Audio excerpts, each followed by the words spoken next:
ठीक है बच्चों, हम लोग ने अब क्लास यहाँ से स्टार्ट कर दी है और स्टार्ट करते समय सबसे पहले हम लोग ने एक्सरसाइज लिए 13.1।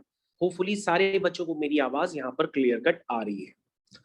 तो बच्चों फर्स्ट क्वेश्चन अगर आपको आता है तो आप अपने आप से भी कर सकते हैं। देखिए फर्स्ट क्वेश्चन में क्या लिखा है, given that E and F are event such that E के होने की प्रोबेबिलिटी और एफ के होने की प्रोबेबिलिटी आपके पास गिवन।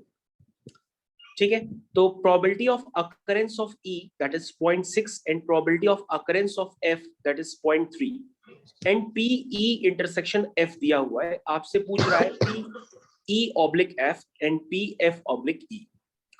ओके, तो यहां पर हम लोग पास ये बेटा क्वेश्चन है। इस क्वेश्चन में ऐसा कुछ खास तो है नहीं है, तो चलिए मैं ऐसा करता हूं कि आपके लिए ऐसे 3-4 क्वेश्चन क्रॉप करके कर ही देता हूं। तो फर्स्ट 4 क्वेश्चंस हम लोग लगातार कर देते हैं, इससे आपके कुछ कॉन्फिडेंस बन जाएगा। ठीक है, और उसके बाद हम लोग को फाइनली चलना होगा बेस थ्योरम की तरफ, तो हम लोग बेस थ्योरम की तरफ भी चलेंगे। लेकिन सबसे पहले आपका डर दूर किया जाए, क्योंकि आप लोग को उसमें बहुत ज्यादा डर बैठा हुआ है कि हम लोग ये क्वेश्चंस करेंगे नहीं अगर एग्जाम में आएंगे। ठीक है, तो आज के बाद आप लोग कहोगे कि अब ये क्वेश्चंस करेंगे। तो आंसर 1, सबसे पहले हम लोग आंसर 1 की तरफ ध्यान देते हैं। क्या है लिखा है, हम लोग को निकालना है पी ई ऑब्लिक एफ, और आपको चिल्ला चिल्ला के काफी बार बताया गया है कि पी ए बाई बी का मतलब क्या होता है। पी ए बाई बी का मतलब होता है probability of occurrence of A when B already occurred, यानी कि ए के होने की प्रोबेबिलिटी जब बी हो चुका हो, तो उसको कहते हैं कंडीशनल प्रोबेबिलिटी, जिसका रिप्रेजेंटेशन होता है पी ऑब्लिक बी या पी ए अपॉन बी। इस तरह से आप लिखते हैं।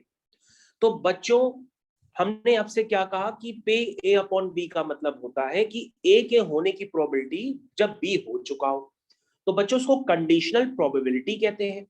लेकिन अगर आपको ये नहीं आती है तो अब आप समझना चालू कर दीजिए, क्योंकि इसका यूज हम टोटल प्रोबेबिलिटी में करेंगे और फिर हम बेस थ्योरम में करेंगे। ठीक है, क्योंकि बेस थ्योरम कहती है कि आपके पास एक बैग नहीं होता है, एक से ज्यादा बैग होते हैं, और सभी बैगों से आपको क्या निकालनी होती है, रेड बॉल निकालनी होती है। तो सभी बैगों से आप रेड बॉल कैसे निकालते हैं, पहले बैग 1 को सेलेक्ट करते हैं, फिर उसमें से रेड बॉल निकालते हैं, फिर बैग 2 को सेलेक्ट करते हैं, फिर उसमें से रेड बॉल निकालते हैं, फिर बैग 3 को सेलेक्ट करते हैं, फिर उसमें से रेड बॉल निकालते हैं। ऐसे करके ये सिस्टम चलता रहता है। तो आप करते क्या हो फाइनली, पहले कहते हो कि बैग को चुना है और फिर मैंने लाल बॉल निकाली है, यानी कि आप करते क्या हो, अगर बैग को सेलेक्ट करते हो तो उसकी प्रोबेबिलिटी मान लो PE1 है ना, और रेड बॉल निकालते हो तो उसकी प्रोबेबिलिटी A है, PA है, तो आप क्या निकालोगे, PA बाय B। तो PA बाय B क्या रिप्रेजेंट करता है, या PA बाय E1 क्या रिप्रेजेंट करेगा, PA बाय E1 आपको रिप्रेजेंट करता है कि आपने रेड बॉल निकाली जब आपने फर्स्ट बैग चुना है।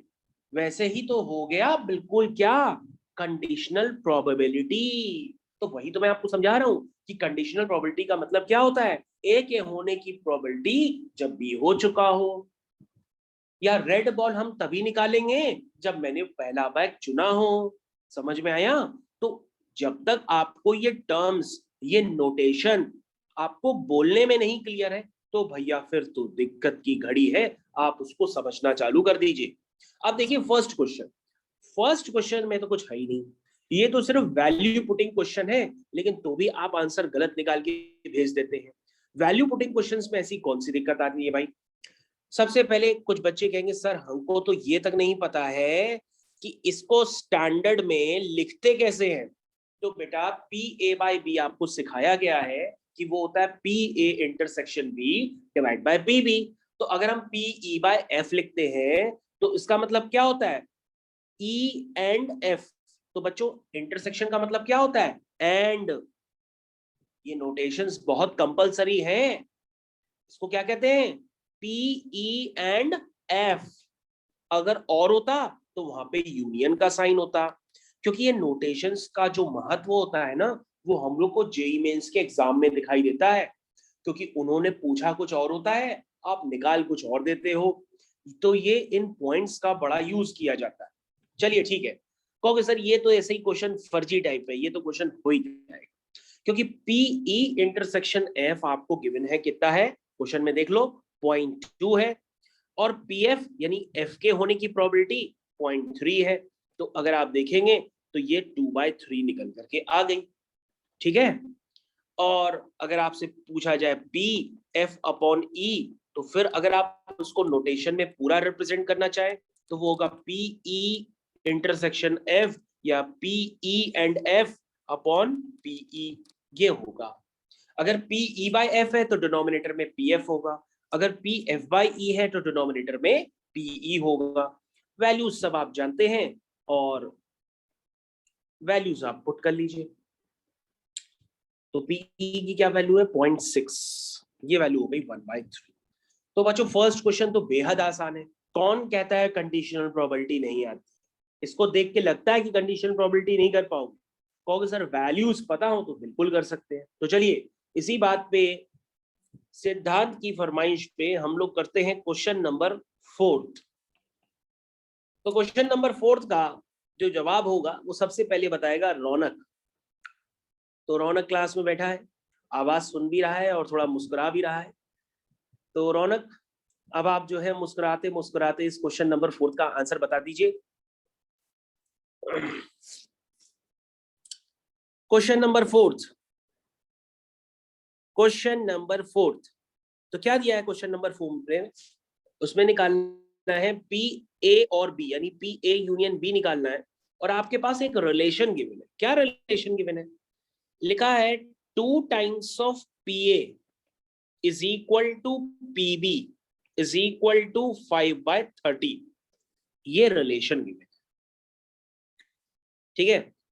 और क्या गिवन है आपके पास? गिवन है पी ए अपॉन बी, ये गिवन है 2/5। कहोगे सर ये तो क्वेश्चन हो जाएगा, क्योंकि पहले हम कंडीशनल प्रोबेबिलिटी वाला डाटा यूज करेंगे, उससे जो जो निकाल सकते हैं वो निकाल लेंगे, और उसके बाद हम एडिशन फॉर्मूला यूज करेंगे, उससे पी ए यूनियन बी आ जाएगा। क्यों भाई रौनक, ऐसे ही तो करेंगे? Yes sir. हाँ ठीक है, देखो रौनक कर रहा है, जवाब दिया उसने। P A by B is equal to P A intersection B divide by P B. तो ये क्या गिवन है? गिवन ही नहीं है पी ए इंटरसेक्शन बी। तो P A by B given है? हाँ गिवन है, तो यानी 2/5 is equal to P.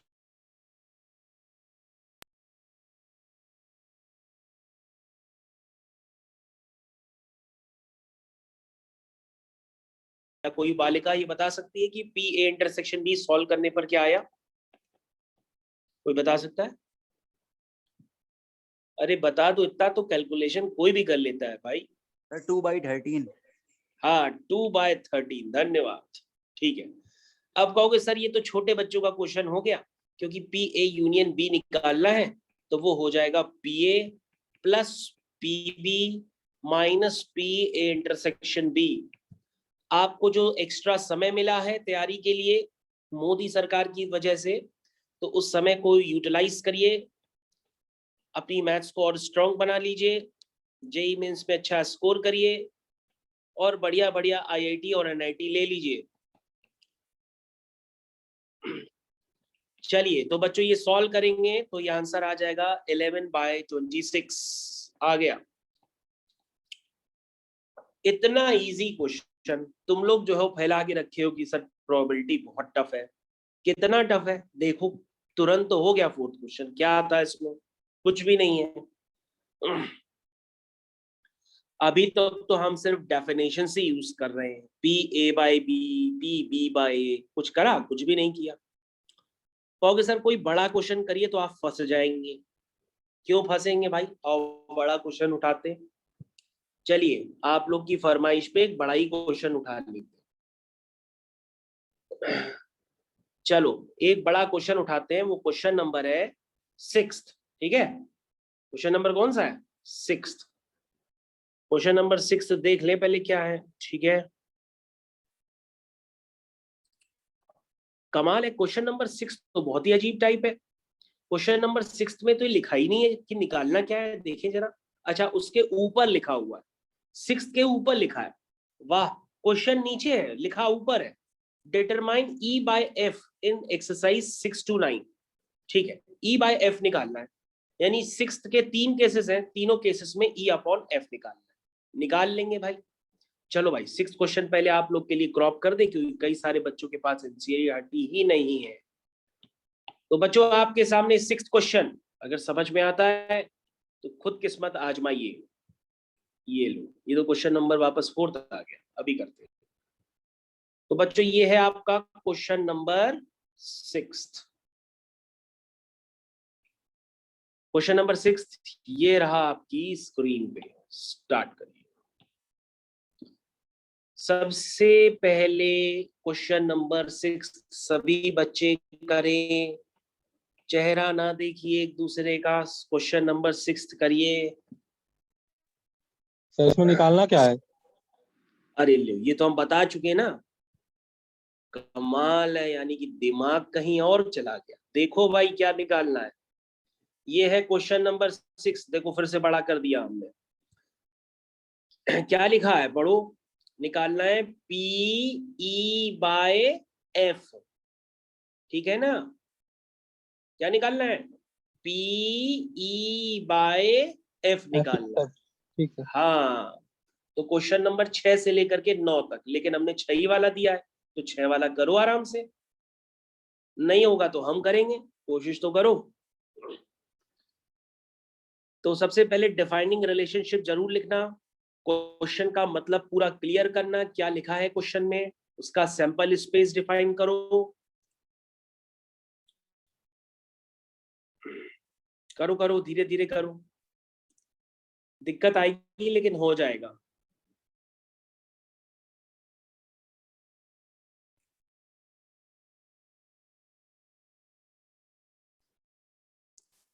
Okay, start करते हैं क्वेश्चन नंबर 6 का फर्स्ट पार्ट। क्या लिखा है? अ कॉइन इज टॉस्ड 3 टाइम्स। सभी बच्चे जानते हैं कि कॉइन को एक बार उछालते हैं तो 2 की पावर 1 यानी कि 2 आउटकम्स होते हैं। कॉइन को 2 बार उछालते हैं तो 2 की पावर 2 यानी कि 4 आउटकम्स होते हैं। कॉइन को 3 बार उछालते हैं तो 2 की पावर 3 यानी कि 8 आउटकम्स होते हैं। हाँ, ये देखो एक बच्चे का भी जवाब आया।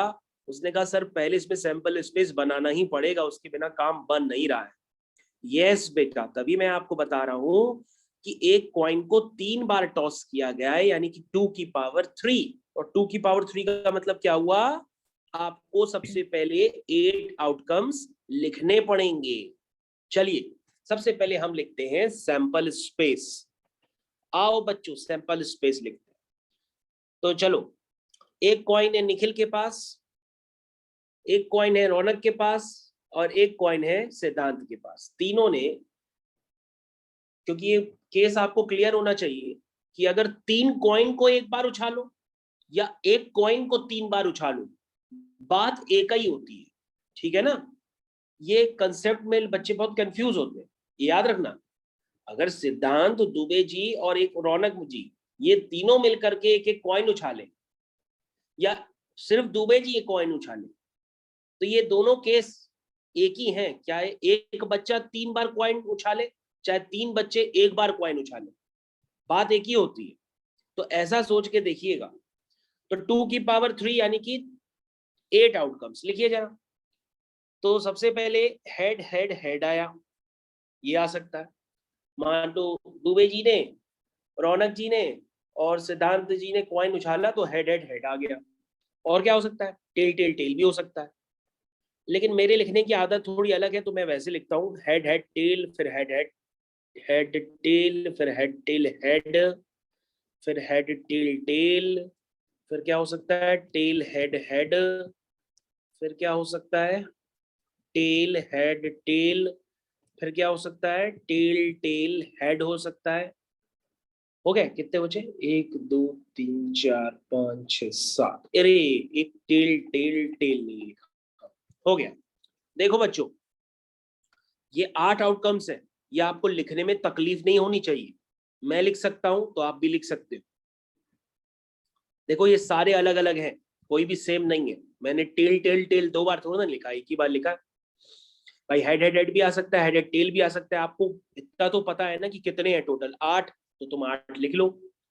ओके, तो E/F निकालना है। फर्स्ट केस पढ़ता है। फर्स्ट केस में लिखा है कि E एक ऐसी इवेंट है जिसमें हेड आता है on third toss. Third toss में हेड आता है। तो बच्चों थर्ड टॉस में हेड आता है तो इसका मतलब ई को आप कैसे डिफाइन करेंगे? कहोगे सर वो हेड हो सकता है क्योंकि इसमें थर्ड टॉस में हेड है ही। एक हेड हो सकता है, एक टेल हेड हो सकता है, एक टेल हेड हो सकता है। भाई प्रोबेबिलिटी का तो मतलब यही होता है, आपको मेहनत करनी पड़ती है। एफ, एफ क्या लिखा है? Head on first two tosses, यानी कि पहले दो टॉसेस में हेड आना चाहिए, उसका नाम है एफ। तो एफ कैसे लिखेंगे? यानी कि वो हेड हो गया और हेड टेल हो गया। ठीक है, ये हो गया एफ। अब हमको निकालना क्या है? हमको निकालना है पी ई बाय एफ। तो वो होगा पी ई इंटरसेक्शन एफ। तो पी ई इंटरसेक्शन एफ तो हम लिख ही लेंगे। और क्या निकालना है? P F. पी एफ निकालना पड़ेगा। तो बच्चों हम लोग करना स्टार्ट करते हैं, अब हो जाएगा। तो पी एफ क्या होगा? पी एफ तो क्लियर कट दिखाई दे रहा है कि वो 2/8 है। 2/8 का मतलब हुआ 1/4। ठीक है। और P E bye E intersection F का क्या मतलब हुआ? पी ई इंटरसेक्शन एफ का मतलब हुआ कि दोनों में कॉमन देखो जरा कितने, हेड ही कॉमन है। ठीक है, तो ये हो गया 1/8। ठीक है, अब क्या निकालना है? P E bye F. तो पी ई बाय एफ क्या हुआ? वो हुआ P E intersection F divide by P F. हो गया। ये कितना है? 1/8। ये कितना है? 1/4। आंसर सॉल्व कर लीजिए, 1/2 आ गया। फर्स्ट पार्ट हो गया। तो कभी कभी हमको सैंपल स्पेस लिख करके भी क्वेश्चंस करने पड़ते हैं। ये वो क्वेश्चन नहीं है जिससे आप डायरेक्टली सोच लेंगे कि स्पेसिफिक वैल्यूज क्या क्या है, आपको बनाना पड़ेगा तभी आप सोच पाएंगे। लेकिन हाँ, क्वेश्चन आसान है। मान लो आप एग्जाम में खाली बैठे हो, कुछ आता ही नहीं है, तो ये तो क्वेश्चन अपने दिमाग से भी कर सकते हो, क्योंकि सारे सैंपल स्पेस सजाओ, उसके बाद आपको आइडिया लग जाएगा, उसके बाद उसकी इवेंट्स सेपरेट करो और जो पूछ रहा है वो निकालते चले जाओ। बस ऐसा क्वेश्चन होता है। क्यों भाई, फर्स्ट पार्ट तो हो गया। फर्स्ट पार्ट किसी बच्चे को ना समझ में आया तो बताए, क्योंकि फर्स्ट पार्ट अगर नहीं आया होगा तो फिर आप बाकी दो पार्ट नहीं कर पाओगे। ओके अनुष्का, आ गया बेटा आपको? आ गया। यस सर, आ गया। ओके, आ गया ना पक्का? तो अगर बच्चों आप लोग को आ गया है पक्का तो फिर ये अच्छी बात है, फिर आप सेकंड और थर्ड पार्ट खुद से भी कर सकते हो, लेकिन मैं आपको करके दूंगा, क्योंकि कई बच्चे अभी भी एटलीस्ट और एटमोस्ट में कंफ्यूज रहते हैं। कृषांगी का मैसेज आया है कि सर मेरे पास नेटवर्क इशू है। निकिता का मैसेज आया है कि मेरे पास नेटवर्क इशू आज भी है। तो ठीक है भाई, नेटवर्क इशू है लेकिन क्लास, चलो ठीक है भाई। ओके ओके, तो हम लोग करते हैं क्वेश्चन नंबर सेकंड की शुरुआत। बच्चों सेकंड क्वेश्चन बहुत ही आसान है, सेकंड पार्ट, क्योंकि सैंपल स्पेस आपको दोबारा लिखने की जरूरत नहीं पड़ेगी, सैंपल स्पेस वही रहेगा ना। तो सैंपल स्पेस वही है तो क्वेश्चन जल्दी हो जाएगा। सेकंड पार्ट में क्या लिखा है क्वेश्चन पढ़ लीजिए, ये देखिए आपकी स्क्रीन पे लिखा हुआ है। लिखा है एटलीस्ट दो हेड हो। एटलीस्ट दो हेड का मतलब यानी आपको एक ऐसी इवेंट ई बनानी है जिसमें दो हेड हो या दो से ज्यादा हेड हो, तीनों हेड होंगे तो भी चलेगा। ठीक है, तो बनाइए जरा ई। तो ई में क्या क्या आएगा? ई में क्या क्या आएगा वो सैंपल स्पेस से देख के चेक करो। कम से कम क्या लिखा है? दो हेड, तो तीन हेड भी हो सकते हैं। तो हेड हेड हेड, ठीक, ये हो गया। फिर दो हेड वाले, एक हेड हेड टेल है, और कौन सा है भाई? एक हेड टेल हेड है, और कौन सा है भाई? एक टेल हेड हेड है, ये है। हो गया, कितना आसान है। तुम लोग कहते हो टफ है। चलो एफ, एफ क्या है? At most two heads. At most two heads मतलब ज्यादा से ज्यादा दो हेड होने चाहिए, यानी दो से कम भी हो सकते हैं, नहीं भी होंगे तो भी चलेगा। ठीक है ना, समझ गए ना? एटलीस्ट का मतलब दो या दो से ज्यादा, यही तो मतलब हुआ। एटमोस्ट का मतलब दो या दो से कम, क्या? हेड। तो चलो लिखना स्टार्ट करो। तो क्या क्या हो सकता है इसमें?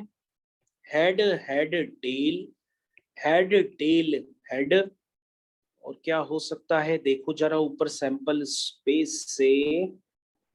और क्या होगा भाई? हेड टेल हेड, एक भी तो चलेगा ना, तो हेड टेल टेल ये भी चल सकता है, क्यों भाई, ये भी तो चल सकता है। फिर टेल हेड हेड, फिर क्या हो सकता है? टेल हेड टेल, फिर क्या होगा? टेल टेल हेड, और ना हो तो भी चलेगा, टेल टेल टेल। ये लो, हमने लिख दिया। 1 2 3 4 5 6 7, 7 हो गई। ओके,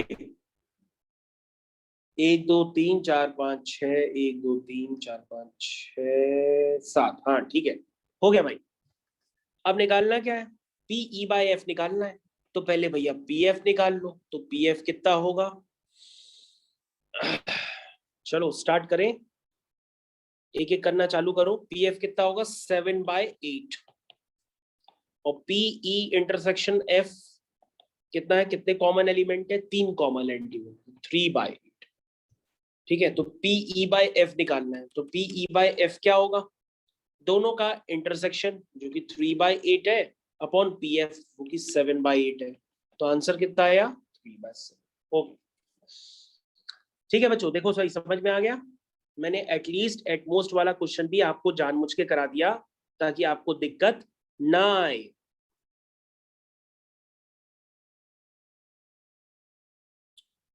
अब तो कंडीशनल प्रोबेबिलिटी का मतलब बहुत अच्छे से क्लियर हो गया होगा कि कुछ नहीं होता है, सिर्फ काम करना होता है। मन से काम करो, क्वेश्चन हो जाएगा।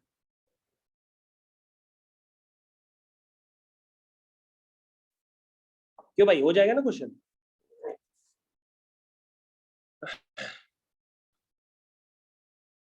अधीशा बेटा, आपसे हो जाएगा थर्ड पार्ट? यस सर, कर लिया। थर्ड पार्ट कर लिया? अरे फिर तो बहुत अच्छी बात है। फिर हम लोग कर लिया तो फिर हम लोग आगे बढ़ते हैं दूसरी एक्सरसाइज की तरफ, क्योंकि इस एक्सरसाइज में जो क्वेश्चंस आ सकते थे एग्जाम में वो मैंने आपको बता दिए। 13.1 से जो क्वेश्चन आ सकते हैं वो मैंने आपको ज्यादातर बता दिए। ठीक है, हम लोग आगे बढ़ते हैं। आगे बढ़ो, दूसरी एक्सरसाइज पे चले आओ। तो दूसरी एक्सरसाइज है आपकी, मैं वहां पहुंच रहा हूं। This is 13.2। 13.2 सभी बच्चे जिनके पास एनसीईआरटी है वो 13.2 अब खोल लीजिए।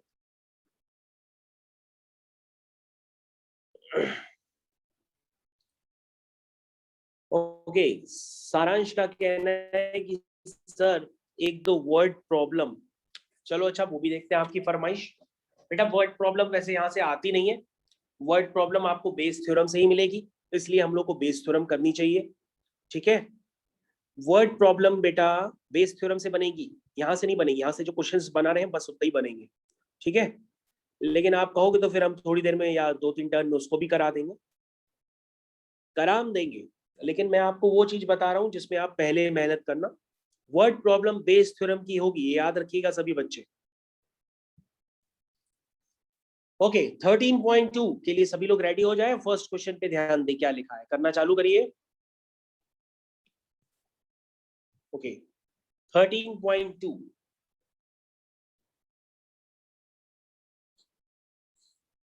क्या लिखा हुआ है?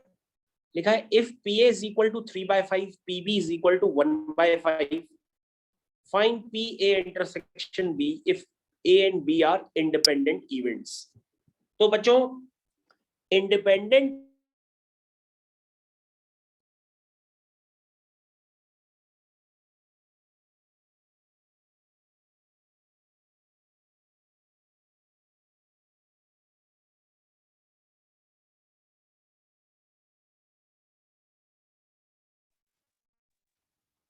सर आपकी आवाज नहीं आ रही है शायद।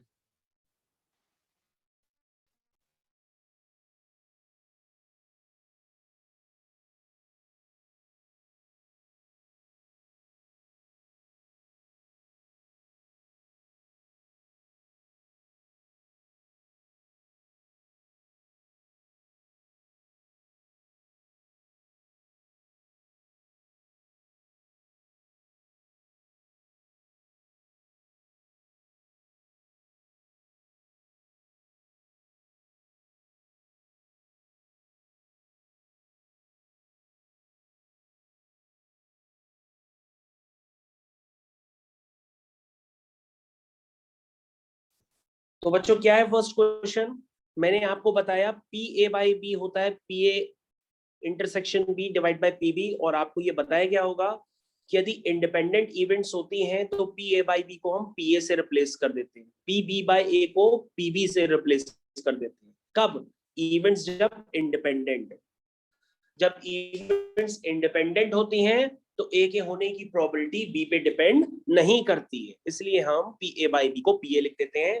इसका मतलब अगर आपके पास कोई भी मनुष्य आकर के इस जन्म का अगर कह दे कि पी ए इंटरसेक्शन बी जो है वो P A into P B के बराबर है, ओके फिर से चलिए, ओके तो कोई भी मनुष्य आकर कह दे कि अगर पी ए इंटरसेक्शन बी जो है P A into P B के इक्वल है, दैट मीन समझ जाइएगा कि वो इवेंट्स क्या है, ए और बी इंडिपेंडेंट इवेंट्स है। दिस इज 1 मार्क क्वेश्चन कि इंडिपेंडेंट इवेंट्स की क्या पहचान होती है कि यदि A intersection B is equal to P A into P B के इक्वल है तो आपकी इवेंट्स क्या होंगी? इंडिपेंडेंट इवेंट्स होंगी। समझ रहे हैं आप सब? इस कंसेप्ट को भूलिएगा नहीं, ओके क्योंकि आपके पास पहले ही जान चुके हैं कि आपके पास एमसीक्यू कितने सारे हैं, तो एमसीक्यू की भरमार होगी, उसमें ये भी क्वेश्चन हो सकता है इंडिपेंडेंट इवेंट्स वाला। ओके तो फर्स्ट क्वेश्चन क्या लिखा हुआ है? फर्स्ट क्वेश्चन लिखा है कि जो पीए है वो 3/5 है और जो पीबी है वो 1/5 है। कह रहा पी ए इंटरसेक्शन बी निकालो यदि ए और बी इंडिपेंडेंट इवेंट्स है। तो तुम कहोगे सर ये तो एकदम क्वेश्चन छोटे बच्चों का हो गया फिर से, क्योंकि ये किसके इक्वल होगा? पी ए इंटू पीबी के, यानी कि 3/5 इंटू 1/5। दैट मीन्स इसका आंसर कितना आया? 3/25। तो बच्चों फर्स्ट क्वेश्चन हो गया है। फर्स्ट क्वेश्चन में आई थिंक किसी को कोई भी समस्या अभी तक नहीं है, लेकिन आप लोग की फरमाइश पे आप लोग ने कहा सर प्रॉब्लम वाले क्वेश्चन भी कराइए, वो बिल्कुल नहीं हो रहे हैं, तो मैं आपको प्रॉब्लम वाले क्वेश्चंस यहाँ पे कराता हूँ। और वो प्रॉब्लम वाला क्वेश्चन है क्वेश्चन नंबर 2। आ जाओ बच्चों क्वेश्चन नंबर 2 करते हैं हम लोग मिलके। क्वेश्चन नंबर 2 हम लोग मिलके करते हैं, आ जाइए। ये है क्वेश्चन नंबर 2, आपकी स्क्रीन पे बड़ा कर दिया है मैंने, आप देख लो।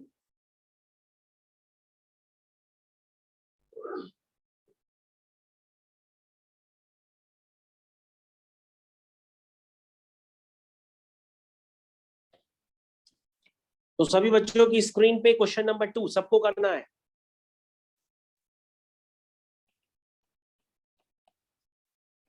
इसके लिए आपको ताश यानी कि प्लेइंग कार्ड्स का आइडिया पूरा होना चाहिए, क्यों भाई? तो सभी बच्चों को पता है कि प्लेइंग कार्ड्स में 52 कार्ड्स होते हैं और 52 कार्ड्स में 26 ब्लैक होते हैं और 26 रेड होते हैं, और जो 26 रेड होते हैं उसमें 13 डायमंड के होते हैं और 13 हर्ट के होते हैं, और जो 26 ब्लैक होते हैं उसमें 13 क्लब के होते हैं और 13 स्पेड के होते हैं। और ये जो 13 पत्ते सबके हैं, यानी 13 क्लब के, 13 स्पेड के, 13 डायमंड के, 13 हर्ट के, इन सब में क्या होता है? इन सब में सबके पास मान लो आपने हर्ट ले लिया, तो हर्ट में 13 पत्तों में क्या क्या होगा? एक किंग होगा, एक क्वीन होगा, एक जैक होगा, एक एस होगा, बाकी 2 से लेके 10 तक नंबर होंगे। इनको अगर देखेंगे तो 13 पत्ते हो जाएंगे। ओके क्वेश्चन नंबर 2 आप लोग की फरमाइश पे स्टेटमेंट वाले क्वेश्चन पढ़ना स्टार्ट करिए। क्या लिखा है क्वेश्चन नंबर 2 में? ओके ठीक है इशिता करो जल्दी बेटा। 2 cards are drawn at random and without replacement from a pack of 52 playing cards। यानी कि जो कार्ड निकाल लिया गया है उसको वापस नहीं रखा गया है, क्योंकि विदाउट रिप्लेसमेंट का मतलब शुद्ध हिंदी भाषा में होता है कि आप कार्ड निकाल लीजिए, निकालने के बाद उसको वापस ना रखिए, ठीक है? तो उसको कहते हैं विदाउट रिप्लेसमेंट। तो 2 cards are drawn at random and without replacement from a pack of 52 playing cards. Find the probability that both the cards are black. कहोगे सर कि यहां पर एक इवेंट के होने की प्रोबेबिलिटी दूसरी इवेंट पे डिपेंड नहीं करती है। ये बात यहां पर क्लियर कट समझ में आ रही है। चलिए, सबसे पहले क्वेश्चन में क्या है, अगर आप क्वेश्चन जानते होंगे डायरेक्ट तो डायरेक्ट भी कर सकते हैं, लेकिन अगर आप स्टेटमेंट वाइज करना चाहें, आप बिगिनर हैं तो स्टेटमेंट वाइज भी कर सकते हैं। कैसे लिखेंगे? आप लिखेंगे कि late PA be the probability of getting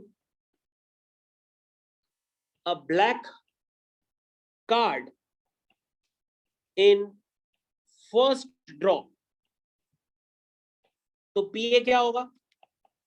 कहोगे सर आपने अभी भी चिल्ला चिल्ला के बताया है कि पूरी ताश में 26 ब्लैक होते हैं 52 में से, तो उसमें से एक ब्लैक कार्ड निकालने की प्रोबेबिलिटी क्या होगी? 26 ब्लैक में से एक कार्ड को निकालने का तरीका 26C1 होगा, अपॉन 52 कार्ड्स में से एक कार्ड लेने का तरीका 52C1 होगा, जिसको इतना डिटेल मैंने लिख करके आप 26/52 भी लिख सकते हैं, और इसका आंसर होगा 1/2। बोलो भाई। उसके बाद late PB be the probability of getting a black card on second draw, on second draw। तो एक कार्ड अगर निकल चुका है तो 52 में से 51 कार्ड हो गए जो भाई, और अगर एक ब्लैक कार्ड निकल चुका है तो वो 26 में से अब 25 तरह के बचे, 25C1 अपॉन 51C1। ठीक है, यानी आपका आंसर क्या आया? 25/51। तो आपको क्या निकालना है? आपको दोनों कार्ड निकालने हैं, यानी कि दोनों इवेंट्स एक दूसरे पे डिपेंडेंट है। तो आपने क्या किया? 1/2 इंटू 25/51। इस क्वेश्चन को देखने के दो अलग अलग नजरिए भी हो सकते हैं, लेकिन आपने इतनी प्रोबेबिलिटी तो पढ़ी है कि हम दोनों को ऐड नहीं करेंगे, मल्टीप्लाई करेंगे, क्योंकि ऐड करेंगे तो इसका मतलब कुछ और होगा, मल्टीप्लाई करेंगे तो इसका मतलब कुछ और है।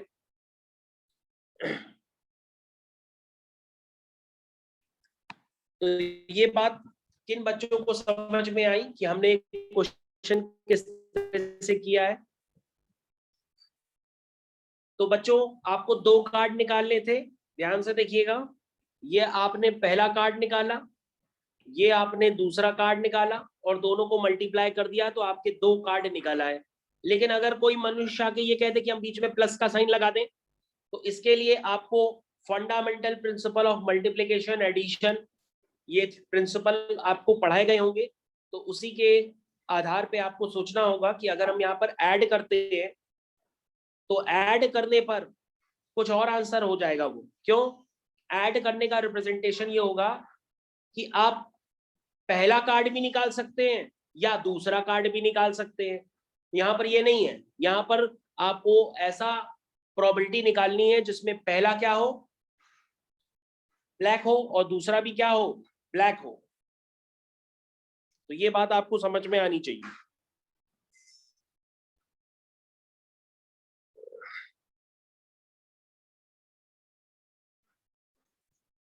तो इस क्वेश्चन को दो अलग अलग नजरियों से भी समझ सकते हैं, लेकिन ये डिपेंड करता है कि आप कितना ज्यादा यहाँ पे सोच पा रहे हैं, उसके अकॉर्डिंग ही क्वेश्चन होता है ये सब। लेकिन ये तो एक बेसिक क्वेश्चन है, आपको सबको समझ में आ गया होगा कि ताश में पत्ते कितने होते हैं, सेलेक्ट कैसे करते हैं, वगैरह वगैरह।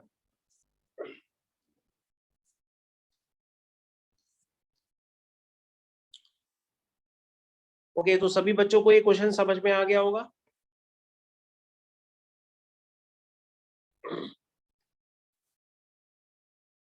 ओके, सारे बच्चों को क्वेश्चन समझ में आ गया होगा 100%।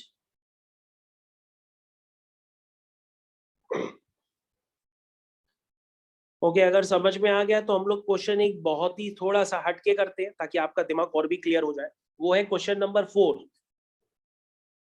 क्वेश्चन नंबर 4 को सभी बच्चे कम से कम 2 बार पढ़ेंगे, मैं क्रॉप कर दे रहा हूं, और तभी उसको अटेम्प्ट करेंगे, वरना आप कर नहीं पाएंगे। क्वेश्चन है इजी, लेकिन आपके लिए बन जाएगा वो टफ। ये देखिए, ये क्वेश्चन आपकी स्क्रीन पे लग चुका है।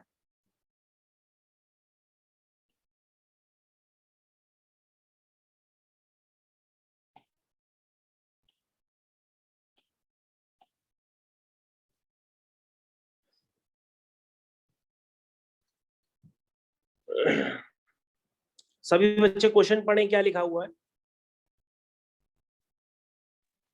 सर इंडिपेंडेंट है दोनों? हाँ, कर चेक करते हैं। लिखा है a fair coin and an unbiased die are tossed, let A be the event, head appears on the coin, and B be the event, 3 on the die. Check whether A and B are independent events or not. ये है। तो independent events का तो ये question direct बन गया, क्योंकि ये खुद तो मुंह से ही बोल रहा है। जब मुंह से बोल रहा है तो उसमें हम दिमाग लगाएंगे ही नहीं। सबसे पहले यहाँ पे क्या लिखा है, क्या लिखा है, a fair coin. Fair coin का मतलब क्या होता है, एक ऐसा कॉइन जो खोटे सिक्के जैसा ना हो, क्योंकि कई कॉइन खोटे सिक्के जैसे होते, जैसे दोनों तरफ हेड हो या दोनों तरफ टेल हो, ये फेयर कॉइन नहीं कहलाते। फेयर कॉइन का मतलब एक नॉर्मल सा कॉइन जिसमें एक तरफ हेड हो एक तरफ टेल हो।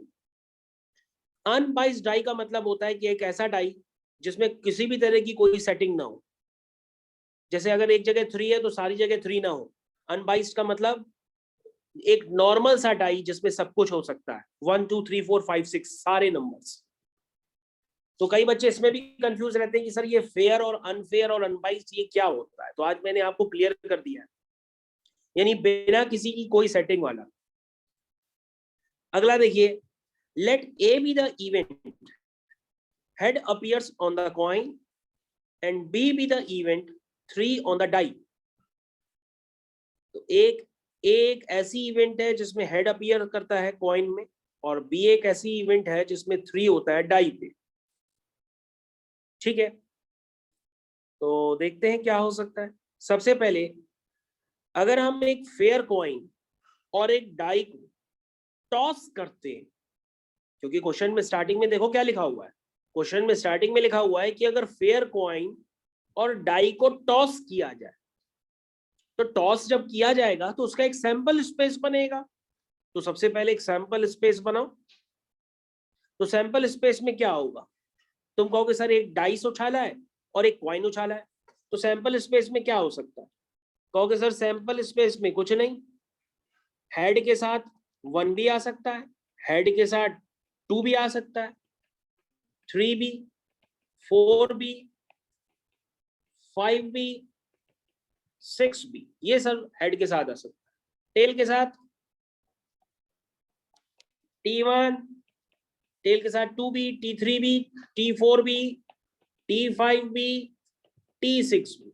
ऐसा हो सकता है कि नहीं हो सकता, क्योंकि दोनों को एक साथ उछाला गया है। तो जब उछाला हो सकता है आपके पास हेड आया हो और डाई में 1 आया हो सकता है आपके पास टेल आया हो और डाई में 2 आया हो सकता है आपके पास टेल आया हो और डाई में 6 आया हो। तो इसका मतलब ये यही तो इवेंट्स बनेंगी सैंपल स्पेस में, इससे ज्यादा तो बन नहीं सकती। अब क्या कह रहा है कि उसमें से ए एक ऐसी इवेंट है जिसमें हेड आता है। देखो, ए बी द इवेंट जिसमें हेड अपीयर होता है ऑन कॉइन पे, यानी ए इवेंट को डिफाइन करो तो वो क्या हो सकती है, H1, H2, H3, H4, H5, H6 ये हो सकती है। क्यों भाई।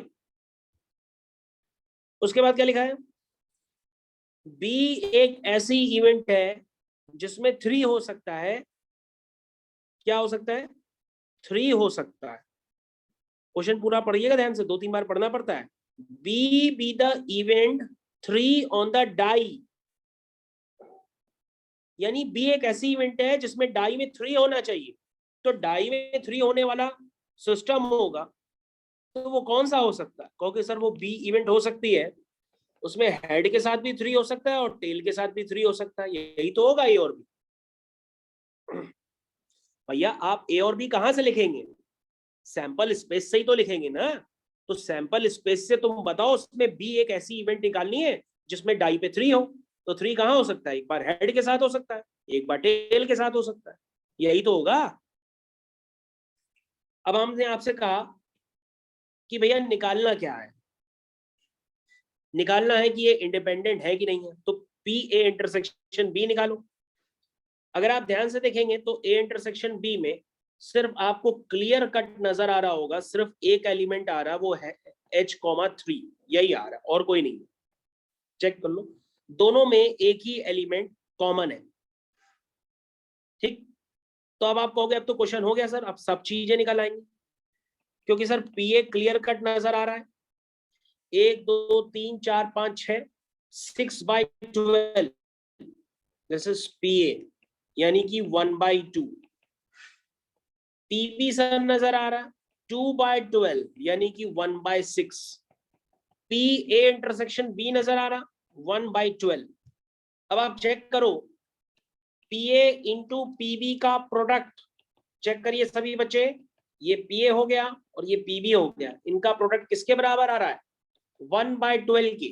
तो दैट मीन्स ये क्या हो गया? ये हो गया पी ए इंटरसेक्शन बी के बराबर। दैट मीन्स ए और बी क्या है? Independent events. देखो बच्चों, ऐसे ही क्वेश्चंस धीरे धीरे सारे बड़े एग्जाम्स में भी कन्वर्ट हो जाते हैं। तो क्वेश्चंस कभी भी आए तो आप प्रॉपर्ली उसकी इवेंट्स को डिफाइन करिए, नोटेशंस बनाइए, स्टेटमेंट्स लिखिए, आपसे क्वेश्चन होने लगेंगे। बिना कुछ किए कभी कुछ नहीं होता है, मेहनत करनी पड़ती है। ओके, लगता है किसी को समझ में नहीं आया। वृंदा तुमको समझ में आया कि नहीं आया? वृंदा,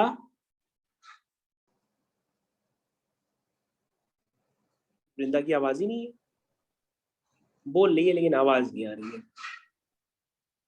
ओके, सिद्धांत तुमको समझ में आया? सिद्धांत, देखो सिद्धांत क्लास छोड़ के गया है। रौनक,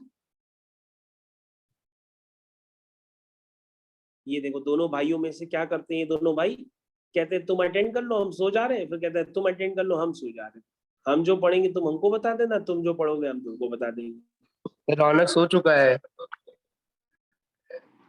अच्छा, रौनक सो चुका है, अच्छा हाँ सर, अभी मैं देख के आ रहा हूँ, सो रहा है। सो रहा है? हाँ सर, अच्छा, सो रहा है। कहना, हाँ चलो अच्छा ठीक है। तो उसको कहना ये वाला क्वेश्चन वो समझ नहीं पाएगा, क्योंकि इस तरह के क्वेश्चन उसको प्रॉब्लम थी करने में। हाँ सर, बोल ये दो। वाले ये वाले क्वेश्चंस जो है उसको करने में बहुत समस्या थी, वो अटक रहा था क्लास में। तो मैंने कहा तो मैं तुमको अलग से बताऊंगा, आज मैं करा रहा हूँ तो वो सो रहा है। हाँ सर, मैं भी देख के आया तो सो ही गया था। ठीक है, पता नहीं तुम लोग रात में क्यों नहीं सोते हो। रात बनी है सोने के लिए तो तुम लोग रात में जाग जाते हो, और सुबह होती पढ़ाई के लिए तो सुबह सो जाते हो। सर रात में सीओडी खेल रहा था। अच्छा, क्या खेल रहा था? फ्री फायर क्या? COD, call of duty. अच्छा, ये यार ये तो गेम हमको पता ही नहीं। मेरा लड़का है वो खुद फ्री फायर खेलता है, तो हम उससे मोबाइल छीन लेते हैं बार बार।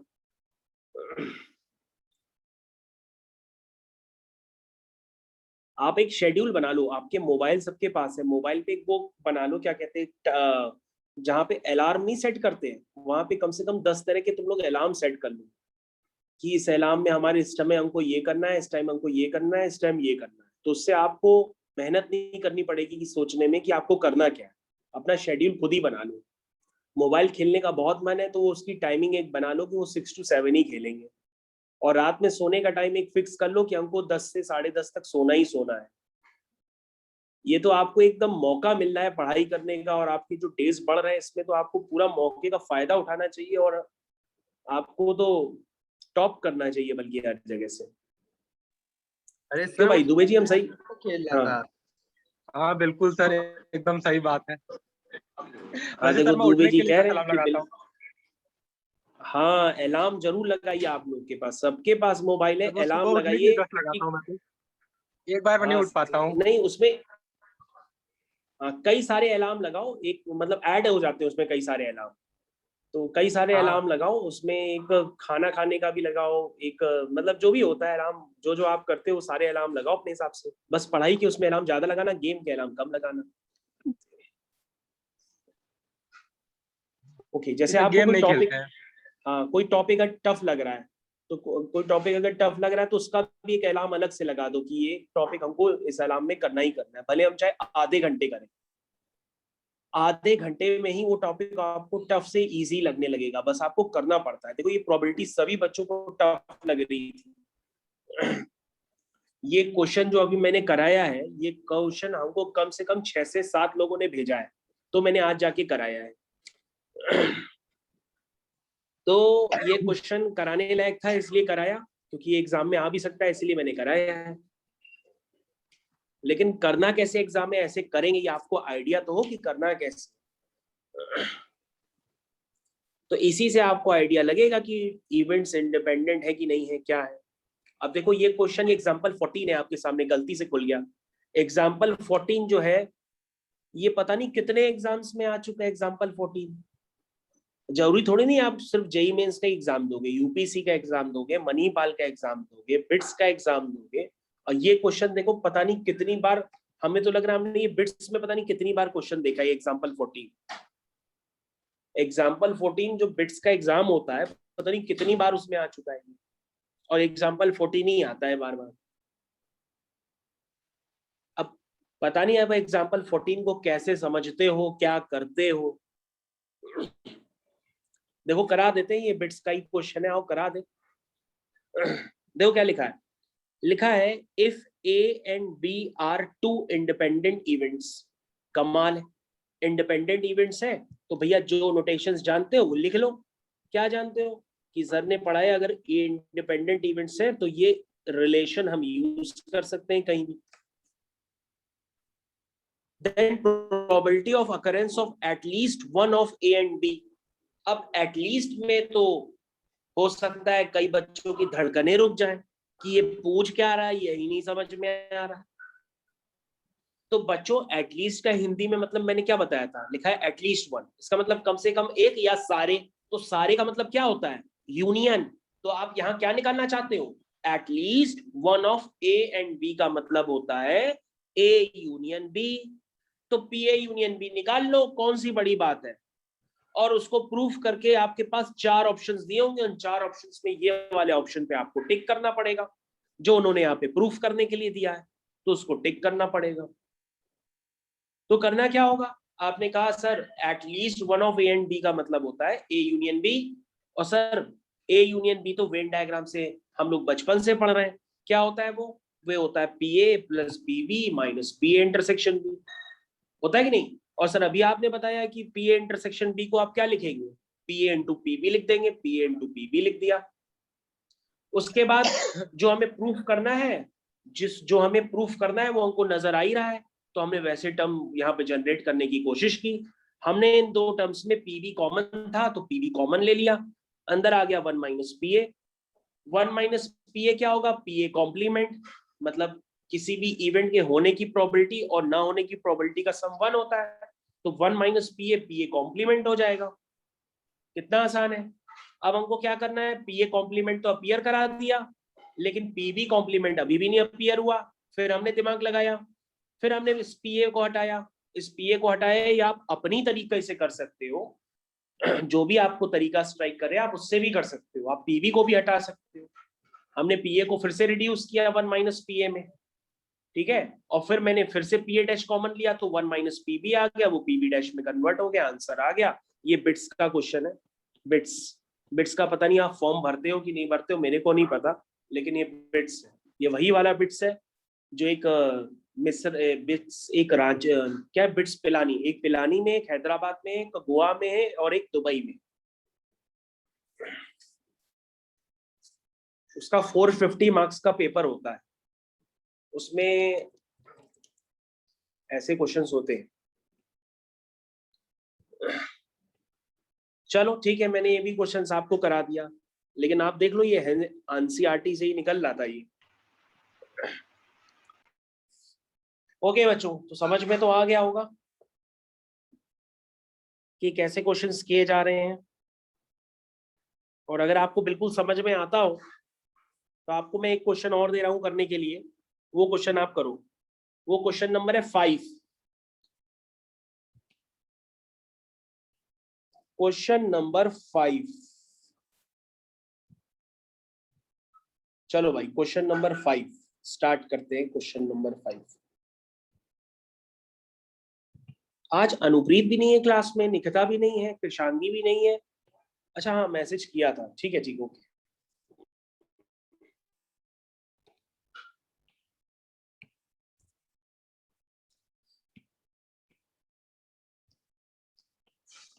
हाँ बच्चों, ये क्वेश्चन करना है, क्वेश्चन 5।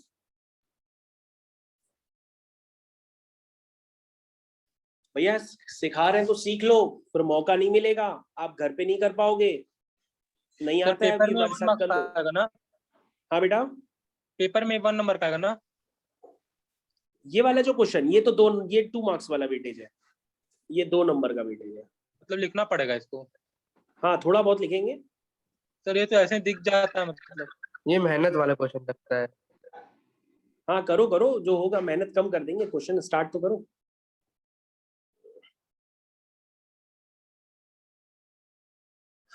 देखिए अनुराग से हो गया बेटा, अनुराग हो जाएगा तुमसे? हाँ सर कर रहा हूँ। करो बेटा करो, चिन्मय तुम भी करो बेटा, ध्रुव, ख्याति। Yes sir. Yes sir.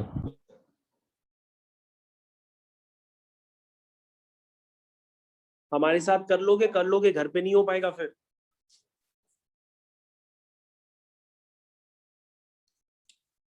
लिखा है क्वेश्चन में, a die mark 1 2 3 in red and 4 5 6 in green। ये कैसा क्वेश्चन है? a die marked 1 2 3 in red and 4 5 6 in green, अच्छा, is tossed। ऐसा डाई तो हम पहली बार देख रहे हैं। ओके, अनुष्का का जवाब आया है कि नॉट इंडिपेंडेंट। ओके बेटा, let A be the event, the number is even, and B be the event, the number is red। Okay, are A and B are independent? Question तो इजी लग रहा है। तो सबसे पहले हम इसका एक सैंपल स्पेस लिख देते हैं। सैंपल स्पेस में है तो डाई 1 2 3 4 5 6, ये आपका सैंपल स्पेस हो गया। फिर आपकी ए एक ऐसी इवेंट है जिसमें नंबर इवन है, यानी कि 2 4 6। तो अगर हम यहाँ से पीए निकाल लें तो पीए निकालना कौन सा बड़ा काम है, ये तो 3/6 हो गया 1/2। और बी एक ऐसी इवेंट है जिसमें नंबर आपके रेड है, तो रेड नंबर कौन से हैं? 1 2 3। रेड नंबर कौन से हैं? 1 2 3। हम नहीं कह रहे, क्वेश्चन में लिखा है। तो पीवी क्या हो गया? पीवी हो गया 3/6, दैट मीन्स 1/2। और अगर हम ए इंटरसेक्शन बी निकालें तो उसमें एक ही एलिमेंट कॉमन है और वो है 2, यानी इसका आंसर कितना हो गया? This is 1/6। P A intersection B is 1/6। अब चेक कर लो, P A into P B कितना आया? 1/2 इंटू 1/2, ये 1/4 हो गया, जो इक्वल नहीं है पी ए इंटरसेक्शन बी के। दैट मीन्स ए और बी इंडिपेंडेंट इवेंट्स नहीं है। Answer is no. Answer is no.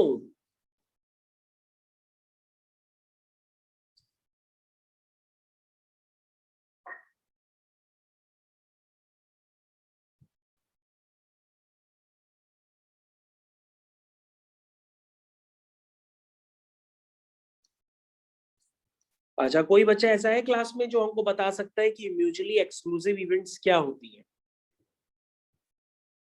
तो जिसमें पी ए इंटरसेक्शन भी 0 होता है, नो एलिमेंट। बिल्कुल, बहुत बढ़िया जवाब।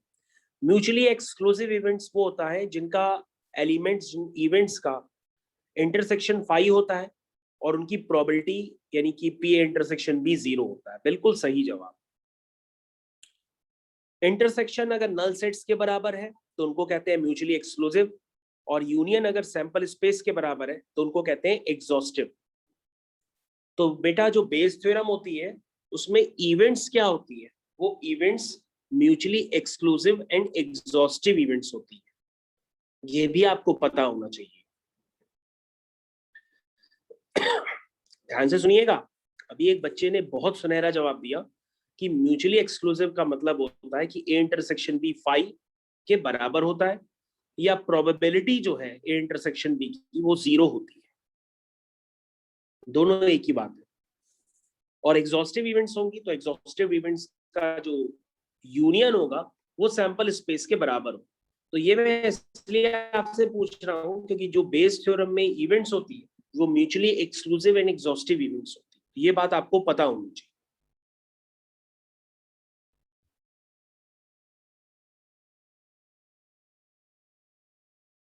चलो भाई, अब आपसे स्टेटमेंट वाले क्वेश्चन हमें लग रहा हो जाएंगे, क्योंकि अगर आप धीरे धीरे अब करने की आदत डालोगे तो स्टेटमेंट वाले क्वेश्चन हमें पता नहीं ऐसा लग रहा है कि आप कर लोगे। ठीक है, चलिए आगे बढ़ो।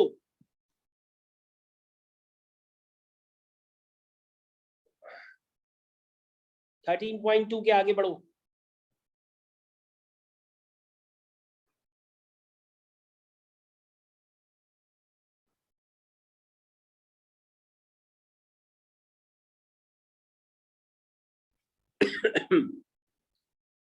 ओके, 13.2 के हम लोग आगे बढ़ चुके हैं और हम पहुंच चुके हैं अपने फेवरेट चैप्टर बेस थ्योरम के पास। बेस थ्योरम का हमने क्वेश्चन नंबर 2 आपको समझाया भी था, तब आपको हजम नहीं हो रहा था। तो सबसे पहले हम लोग यहाँ पर क्वेश्चन नंबर 4 को क्रॉप करते हैं और उसको करने की कोशिश करेंगे। क्वेश्चन नंबर 4, सभी बच्चे अपनी कॉपी में क्वेश्चन नंबर 4 को करना स्टार्ट करें जो उनको नजर आ रहा है। This is question number 4 marked with green colour. This is the question.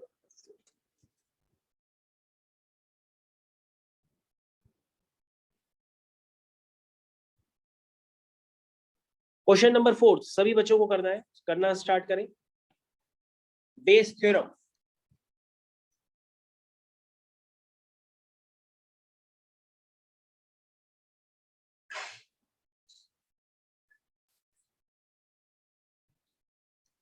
Bayes theorem question number 4।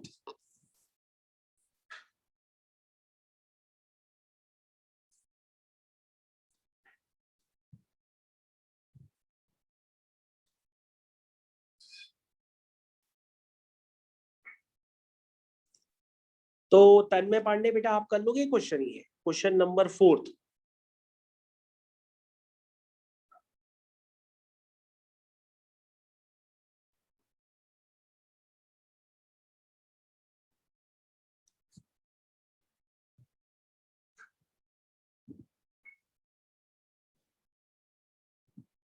तो क्वेश्चन नंबर 4 मैं करना स्टार्ट करूं। ओके, क्वेश्चन नंबर 4 पढ़ते हैं सबसे पहले। ध्रुव ने आंसर भी निकाल लिया। ध्रुव, क्वेश्चन नंबर 4 का जो आपने आंसर निकालना है वो आंसर मैच नहीं कर रहा है, इसलिए थोड़ा सा भी आप चेक करिए आराम से, जल्दी ना करिए।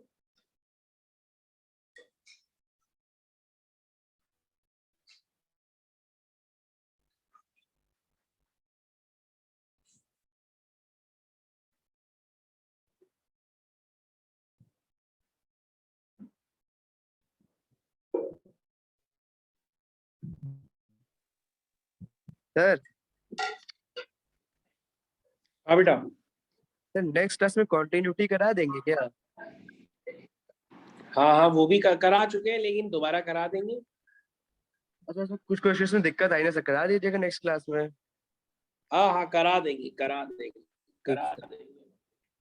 सर इसका आंसर क्या? नहीं, क्वेश्चन किसके हैं? आईआईटी एडवांस के क्वेश्चन है क्या बेटा? इसका आंसर अभी हम एनसीईआरटी से मैच कर रहे हैं, तो इसका आंसर तो आ रहा है 12/13। Answer is 12/13। देखो हो गया धोखा, बेस थ्योरम यानी कि नहीं की हुई है।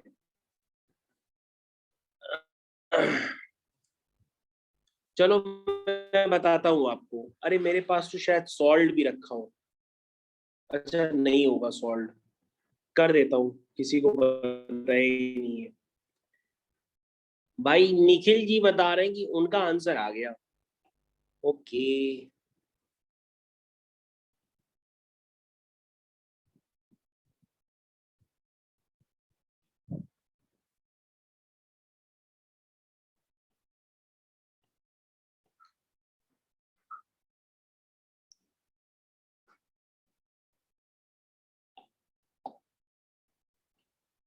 ये है क्वेश्चन बच्चों।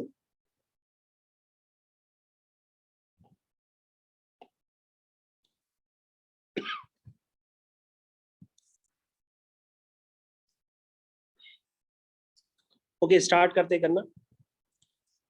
लिखा है in answering a question a multiple choice test a student either knows the answer or guesses. इसका मतलब जब एमसीक्यू एग्जाम होता है तो एक बच्चा या तो आंसर जानता है या आंसर को गैस करता है। Let 3/4 be the probability that he knows the answer and 1/4 be the probability that he guesses. तो बच्चों ध्यान से हमारी बात सुनिएगा, हम आपको वो बात बताते हैं जो कभी ध्यान आप नहीं देते हैं। मैंने आपको थोड़ी देर में बोला था कि यहाँ पर दो इवेंट्स हैं।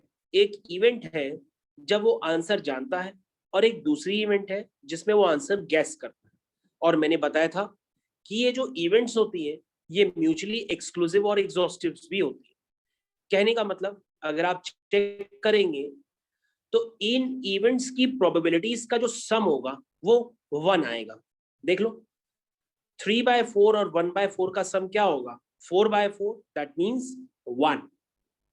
तो इसका मतलब ये इंडिकेट कर रहा कि बेस थ्योरम का क्वेश्चन है, क्योंकि इवेंट्स का म्यूचुअली एक्सक्लूसिव और एग्जॉस्टिव होना यहाँ पे रिप्रेजेंट करता है, क्योंकि उनका प्रोबेबिलिटीज का, इवेंट्स की प्रोबेबिलिटीज का जो सम है वो 1 के बराबर आ रहा है। ठीक है, तो सबसे पहले अगर हम एग्जाम पॉइंट ऑफ व्यू से चलते हैं तो हम लिखेंगे कैसे, क्योंकि ये तो 5 नंबर का क्वेश्चन है भैया। सबसे पहले लिखेंगे लेट करते हैं, late E1 and E2 be the events that student knows the answer and guesses the answer.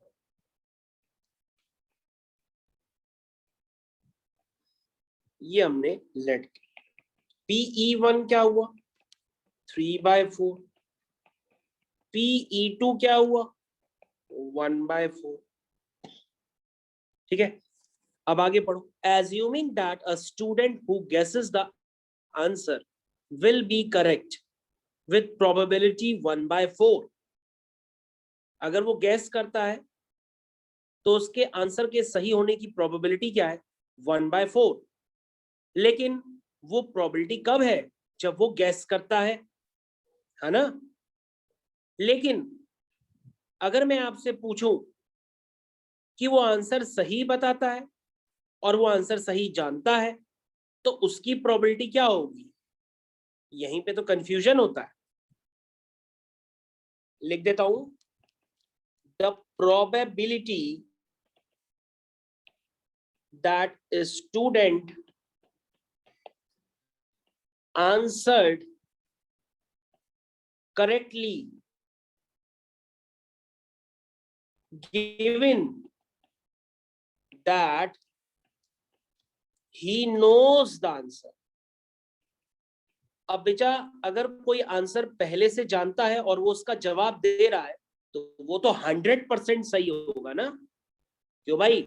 अगर कोई पहले से उसका आंसर जानता है और वो उसका आंसर दे रहा है तो आप 100% सही करेंगे। लेकिन इन नोटेशंस का मतलब समझिए, ये जो नोटेशंस अभी मैंने यूज किए हैं खासकर गिवन, क्योंकि ये तो आपके सीधा सीधा एडवांस के क्वेश्चन में कन्वर्ट होते हैं ये वाले भी।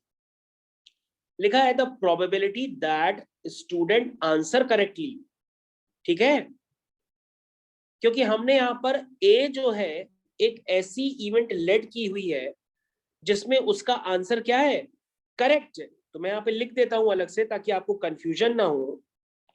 Late A be the event that answer is correct. ये सारी इंफॉर्मेशन मैंने क्वेश्चन से निकाली है, क्योंकि सबसे पहले PE1 आपने लिखा 3/4, फिर आपने PE2 लिखा 1/4, फिर लिखा assuming that a student who guesses the answer will be correct with probability 1/4। लेकिन ये तो गैस करने वाले के आंसर की प्रोबेबिलिटी है, जिसका आंसर जो पहले से ही जानता हो उसकी प्रोबेबिलिटी तो आपके पास गिवन नहीं है।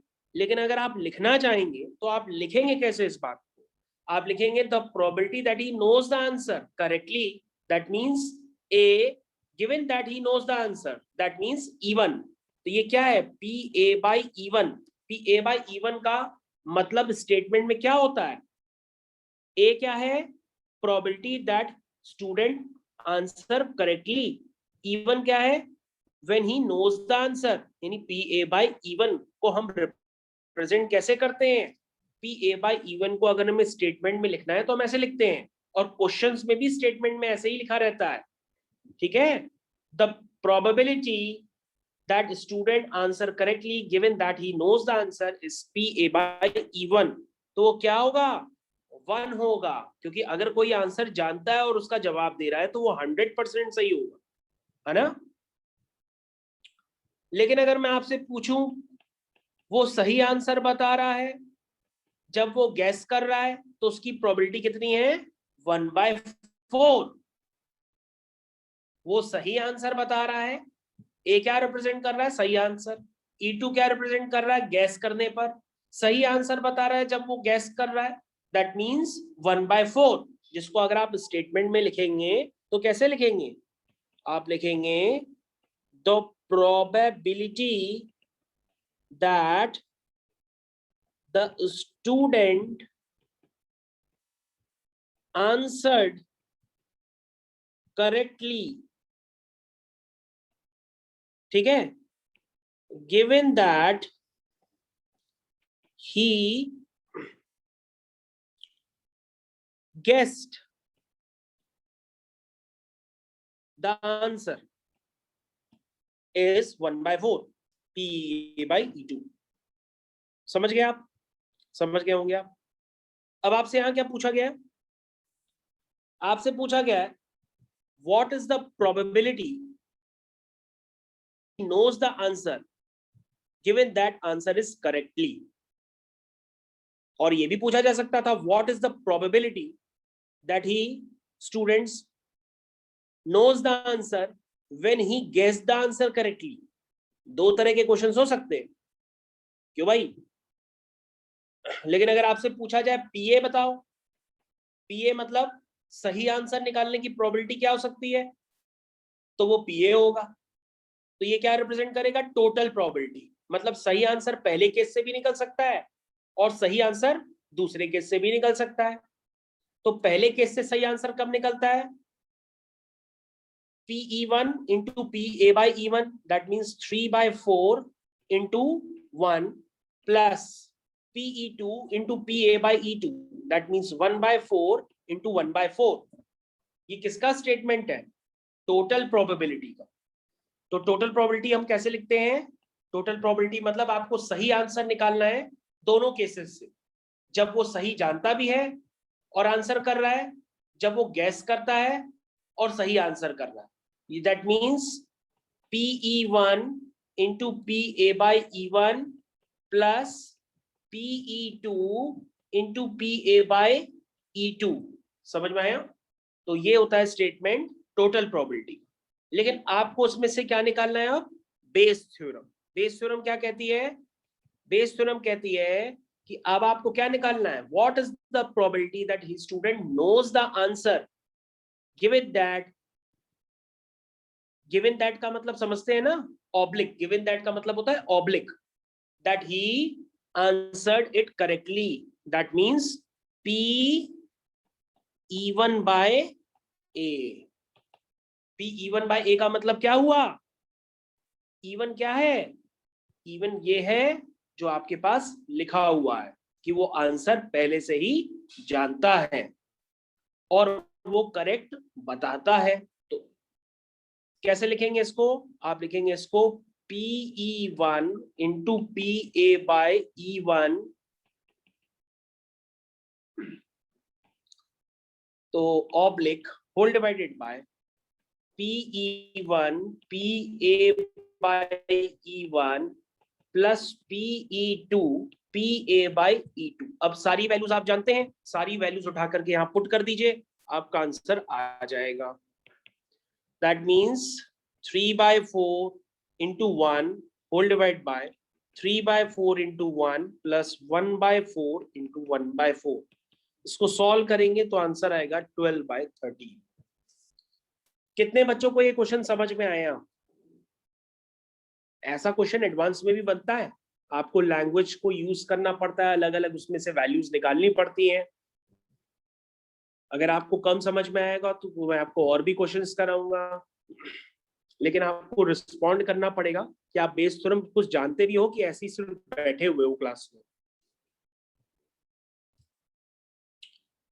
तो यहाँ पर कई बच्चों को कंफ्यूजन होता है कि PA by E1 1 कैसे हो गया। तो मैं आपको फिर से बताता हूँ, अगर मैं आंसर पहले से ही जानता हूँ, मान लो मेरे पास जेईई मेंस का पूरा पेपर पहले से ही सॉल्व है और मैं पेपर आउट हो गया मेरे पास पहले से ही है, तो हमने पूरा लगा लिया पेपर। अब हम एग्जाम में जाएंगे तो मेरी प्रोबेबिलिटी क्या होगी सेलेक्ट होने की? 100% होगी। इसलिए मैंने उसको क्या लिख दिया है यहाँ पे? 1। क्योंकि अगर मैं आंसर जानता हूं और मैं आंसर कर रहा हूं तो वो 100% करूंगा सही, इसलिए उसकी प्रोबेबिलिटी क्या है? 1। और ये इस क्वेश्चन में गायब थी, इसको आपको अपने आप से सोचना था। क्यों भाई? चलो मैं एक एक करके बच्चों से पूछता हूं। अदिशा, तुमको कंफर्टेबल हो? तुमको समझ में आया? Yes sir. अच्छा, आदित्य, अनुष्का? यस सर, समझ में आ यस गया। Yes sir, yes sir. आ गया समझ में। ओके। वृंदा, तुम्हें नहीं आया होगा पक्का? नहीं आया ना? अच्छा, वृंदा का माइक ही नहीं काम कर रहा है।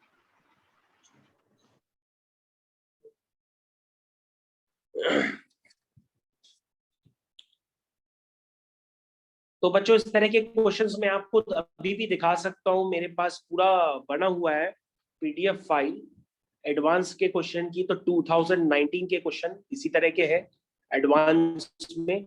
एडवांस का पेपर लगातार 3-3 घंटे का 2 बार चलता है, तो उसमें बच्चे खाली बैठे रहते हैं, तो उसमें ऐसे क्वेश्चन होते हैं। तो चलिए, निखिल का कहना है सर बस करिए, टाइम हो गया। तो ठीक है बच्चों, धन्यवाद। यहाँ से क्लास हम लोग ओवर करते हैं।